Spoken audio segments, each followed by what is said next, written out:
Hello and welcome. My name is Flower Grows, and this is the first part of a series that I'm going to do on the entire Ableton Live manual. To start off with, we're going to have a look at live settings. This is an early part of the manual, and it's very important to understand everything that you can change in live settings. It's something that after 10 years of using Ableton, I'm still learning, and there's still some sort of setting that I'm getting used to. I've made this little sort of spooky but also kind of groovy beat in about 2 minutes. But that's not the point. The beat is just going to be the background for this video. So, the first thing you can change in this part of the settings called display and input is the language. There's 7 languages available.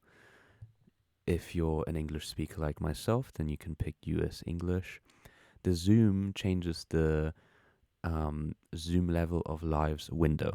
Again, everything you can see here, the way I'm learning it, apart from just the Live manual, is the info view, which I'm going to talk about more in a moment, but it's what you see here in this window down here.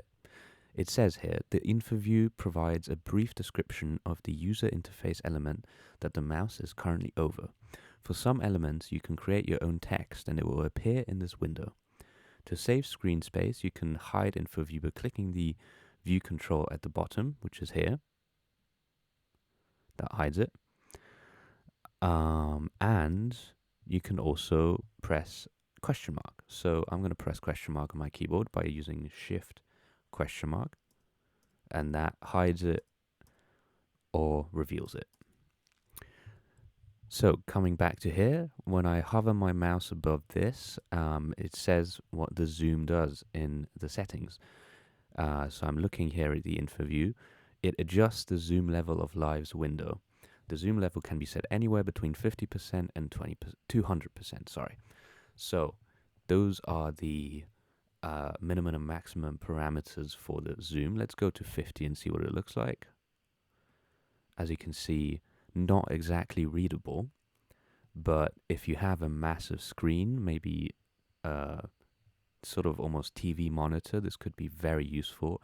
You could have this set up sort of like a mixing desk with all of these here, but for my purposes, as I'm using a normal, I believe 13 or 15 inch MacBook, that's too big, that's too small, so I'm going to increase it. I was at 96, but let's go to 200 and see what it looks like. So this is 200. It's, as you can see, quite large, but there's a huge part of the screen missing. So not ideal. This is why I like to stay just under 100, so about 96.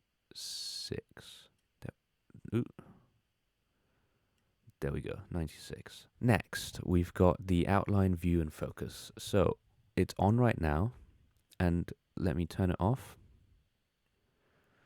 and on, and you can see this black outline here, and that is delineating what view is currently in focus.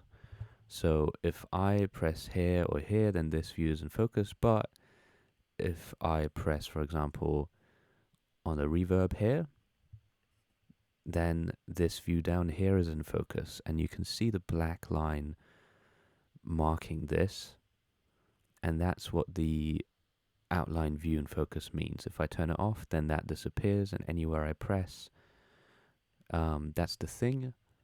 It's a bit more difficult to tell where exactly Live is focused right now. So if you turn it back on, you can see the black line just there, and then moving to here. Yeah. So I like to keep it on.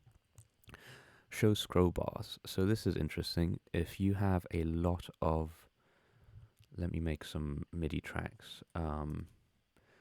If you have a lot of tracks here in session view, for example, for me, this scroll bar shows up, and then I can scroll. I can also do it with my touchpad,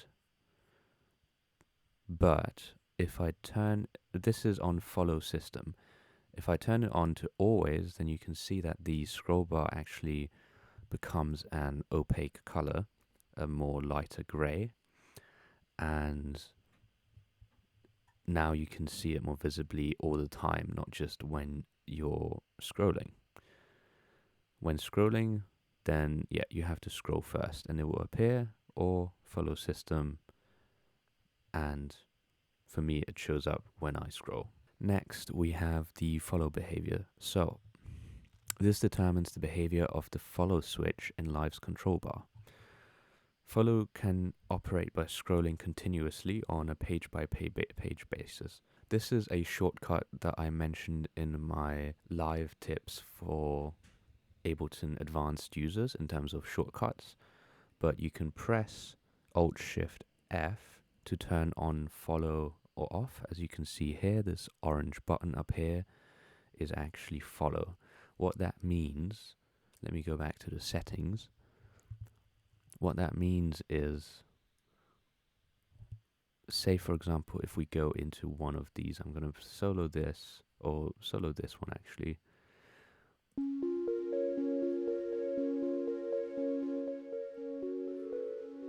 I'm going to quiet the volume a little bit. If I zoom in here, and then I press it so it's orange, it can't be red. Once it's orange, you can see it scrolling. However, this setting here, you can press that and it will do a sort of similar thing to a page turner next to a pianist, for example. If you zoom in again, it will move to the next section without that smooth scrolling function. So it's just jumping straight ahead to the next section. Both can be quite useful. I like the scroll function more. Next, we have hide labels. Hide labels. When hide is enabled, certain labels are hidden in the session view mixer to save a bit of extra space. Let me turn it off. And you can see just, so for example, MIDI from monitor audio to disappearing. It doesn't seem like much, but actually it does seem to be saving quite a lot of real estate, especially if you have a lot of clips here. Then maybe you would want to keep it hidden just to have that extra space. Next, we have the navigation and keyboard section of the display and input settings. You can use tab key to navigate. This is something that I particularly don't like, because I like having the tab key to press and switch between the session view and arrangement view. This is me pressing the tab key, but you can change it so that if it's on, it's going to, as you can see here, following my mouse, it's going to move between all the different buttons like that. And then it stays at the lowest one. If I go to session view, you can see it. If I select this track, it's going to go through all of the functions here and then finish at this last one. And then I can press Shift Tab to go through them again. And for example, I can change the instruments input to computer keyboard, IAC driver. Just with the arrow keys, I'm pressing the up and down arrow keys. So quite useful if you don't want to use just the mouse or trackpad all the time. And you can turn wrap tab navigation on, in this case, when I'm using the tab key to move downwards. Right now it's on the arm recording button. It's going to go right back to the top there. So you can actually just hold it and it's going to do this funky loop, and you can press Shift Tab and it's going to go the other way. I'm not particularly sure if many people use this, but it could be very useful. It could especially be useful if you're not a mouse user or trackpad user. I personally don't find it that useful, but I like that the option's there. So next you can move clips with the arrow keys. So let me go to arrangement view, and let's say we make this clip here. I'm going to press the arrow keys left and right, and it's going to move the clip. Pretty useful. That's why I like to keep it on. But let me go to settings and turn it off. And you can see now it's actually going to move the play timer here. So it's going to start at different times instead of move the whole clip here. I like to keep it on, but it's personal preference. Next we have the pen tablet mode. There's not much to say about this one. It's more for, say, iPad users or touchscreen device users. It's useful for drawing automations and things like that. So if you're using a traditional laptop, then I would keep this off. Next, we have the permanent scrub areas. So this one's interesting. It's actually something that I've not really played around with before. I can bring an audio clip into live, which is what I'm gonna do. So here we have just a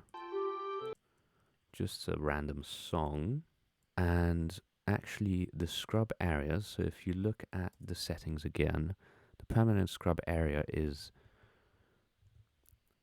just a lower portion of the beat time ruler. So this is the beat time ruler, and if you go just below, you can see this audio symbol appear, and that's actually the scrub area. So let me demonstrate what it does. First, I recommend turning off the quantization here to none, and then playing around with this. Let me turn the audio back up.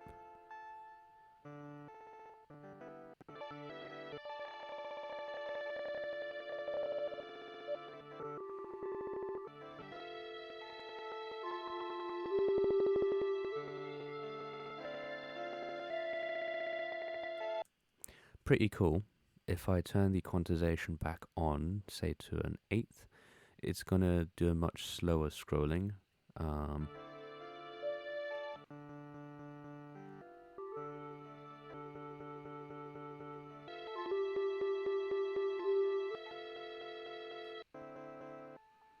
Could be useful for live performance, could be useful, for example, if you go to the, if you turn quantization off, you could use this to control transients, how you would like a kick or a snare to sound, because you can't really, in this arrangement view, you can't really make loops that are smaller than this.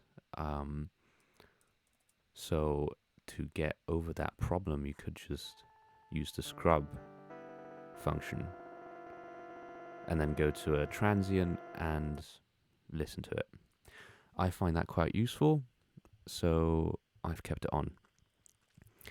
Next, you can choose whether to draw MIDI notes with pitch lock. Here we have some notes. Let us listen to that. Just an 808, very low. Again, let's go to the setting. Draw MIDI notes with pitch lock. It's turned on now. So if I press B to draw, even if I move up and down, it's just going to play that. It's just going to draw on that note. But if I turn it off, it's going to play, it's going to draw any notes anywhere. When you turn it on, you can actually use this to program drums, which could be quite useful, and then you can just press Option and draw other things with pitch. So potentially keeping it on might be more useful, especially for drum programming. And lastly, we have the Don't Show Again warnings. So this is likely something that came up sometime during opening live or something, and you potentially press Don't Show Again, and then you can just press Restore and it's going to show again. Pretty simple. Once you press it, nothing's going to show up, but potentially in the future it's going to show up. So that's everything for the display and input 2.3.1, and I will see you in the next tutorial.